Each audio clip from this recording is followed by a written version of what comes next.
So now we're going to practice dropping post, and we're going to find ourselves in a position where we have our legs hip width apart. You can do that by checking your shoulders and making sure that your legs are at a good distance apart. Now a lot of people end up having their feet quite close together, so I'd like you to ensure you've got a nice broad space between those legs.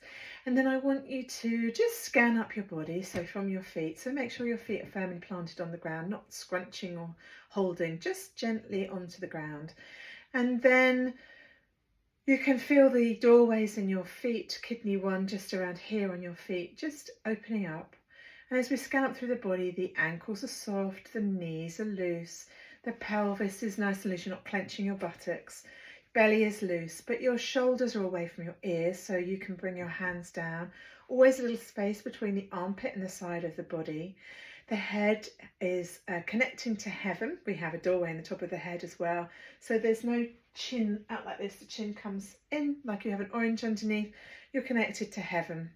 So you've got all those spaces, armpits, heaven's upright, fingers are separate as well. And then just gently resting by the sides of your body.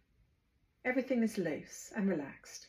And then I'm going to invite you, this is called dropping post. So we just gently rise up onto our toes and then we drop onto our heels. So it's not a huge move, not to begin with, but when we start this, we're bringing some vibrations into the body. I'll show you my feet in just a sec. But the arms are just hanging, they're like seaweed, they're doing nothing. And the eyes are soft. The tongue can be resting on the top of the palate, on the top of the mouth, if that feels good for you. And you're bringing the breath in and you're bringing it in low into the belly. And as we often do, allow the exhale to be longer than the inhale. So we're lengthening up, but we're softening down. Always, when you're doing this, just have that feeling of where's the space in my body. Have I got the space between my shoulder blades? Have I got the space in my neck and my shoulders? Am I broadening across my back? Can I feel my shoulders are wide? And just allow the chi to just descend gently as water would.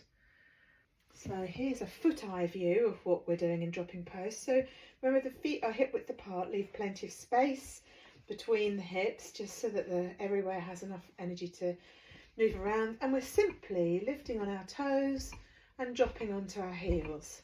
And as we start the practice, we may do it gently. And as we continue, we may make it a bit stronger, a bit fuller.